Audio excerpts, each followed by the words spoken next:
good to see you. You too. You want to introduce yourself to the people that rarely don't know you? I'm Jeff Hoiby. I'm referee. Yep, Jeff the ref. Right. Yep, the most experienced ref here in the Pacific Northwest. Been reffing back since I used to fight, right when I used to fight. You did clinch mouth guards. You've done a lot, man. Yeah, 15 years reffing. 10 years fighting before that. Yep. A long time.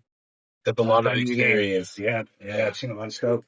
I've seen a lot of cool stuff. It's made us know I get to all kinds of cool stuff. So, yeah, it's been quite a journey so far. So, should be good fights tonight. Yeah, tonight should be great. I like that there's not a ton. There's 9 high quality fights. Not a ton of you helped me out. First of all, I want to say thank you for helping me out in the ring at the Karma event. That was great. Thank you. Well, knowing that you were in there, and I was like, oh, Jeff's seen it all, done it all. I can ask him questions if I get in trouble. Yeah. And when you kind of said that, it could have big things. It helps it go better for both of us. Yeah. Like, you know what, I mean, if we're connected in there, then see, like when you did say something the one time and people are getting all upset, buddies are feeling their communication. Exactly. Awkward and weird. I try to re-answer. Yes. It's a show back. So nice and smooth. Yeah. We're a team. Yeah. I work together. It's always a game.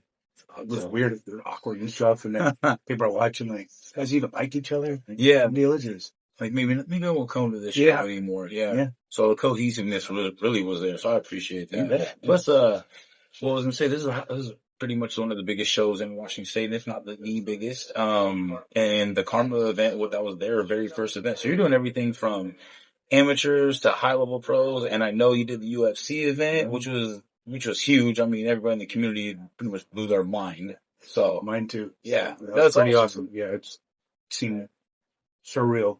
Like every fighter once you get there, that was ever gonna happen for me. But then at the referee, like seemed like better times. I work the most.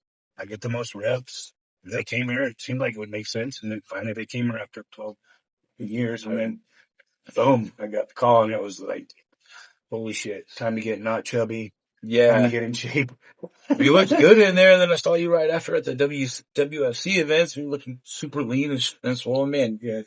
It's trying to stay ready in case the call again. So you can't get chubby again. So. Nope. That's how I feel right now. I'm like, I need to stay in shape. So I'm on camera a lot. Yeah. Which is the hardest thing because, I fought too, and it's not making it to a high level, but there's, like you said, there's a lot of other avenues. I'm like, you're doing the ref thing. Like that gives how many other people like kind of silent permission to go and do something the same. You don't have to be the man in the arena, and the man in the arena doesn't last that long. Yeah. So you can have a long career doing exactly what you're doing now, just proving.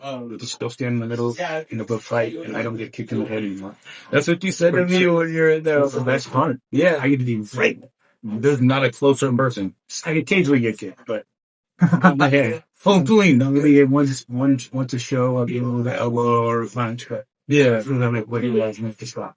Well, one thing I really like to talk about is you don't get to your level of refereeing without having that legitimate background and getting the reps, doing all these sort of things.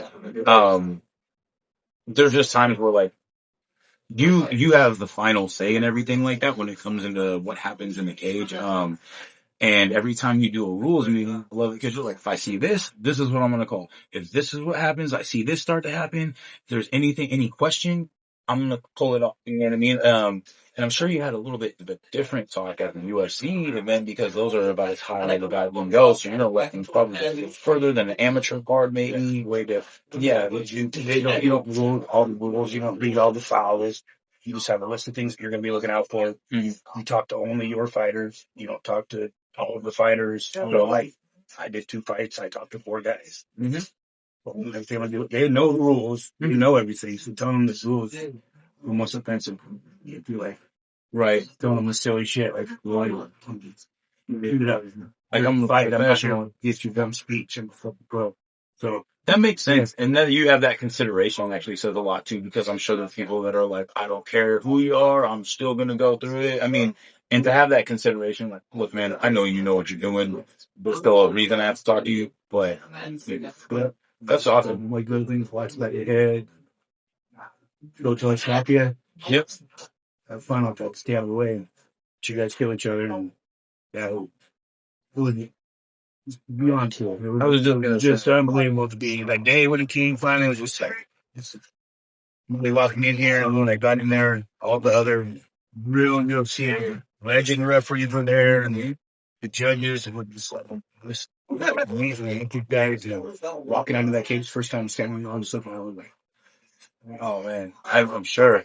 I mean, you're at the peak of the sport, and being the fact that you're actually, like you said, in there with all these guys, and that just shows how legitimate you are. yeah, I was definitely come to like the pinnacle of all my hopes. Yeah, it's just like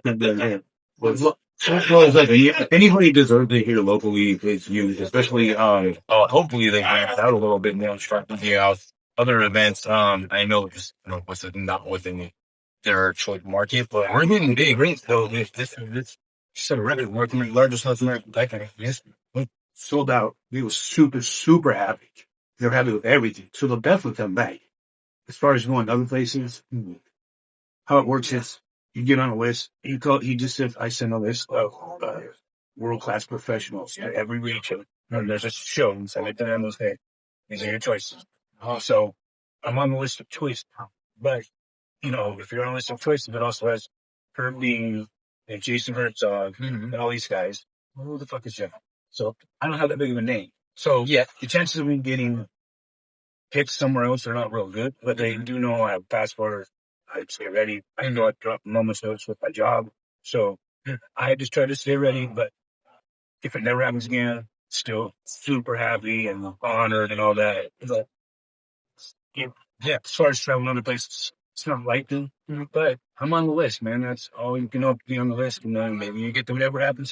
Yeah, I'll be on the list. And it's such a small group of people, it's like 60 people on the planet that do it.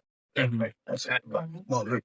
So it feels really cool to be something. I was just part of something that's such a small group of people that ever got that point. So, Well, it's pretty being at the UFC, how many fighters? Like way more fighters than that. Wow. Yeah, that's very impressive. So, man, congratulations. So we got Jones. Look at this gun! Look at him, people! Look at this gun! Best tattoo in the business right here. Have a beer. Over here, Sierra folks. Yeah, man. Well, I really appreciate everything you've done, especially for the community. So, say thanks, man, and look forward to getting you on the actual podcast here. And we'll square it away. I got Brian content message at the same time. It's going to be hopefully a back-to-back kind of thing. Yeah. We'll see you in there, and I'm sure you'll see you 5 or 10 more times tonight. Sounds good. Thank you.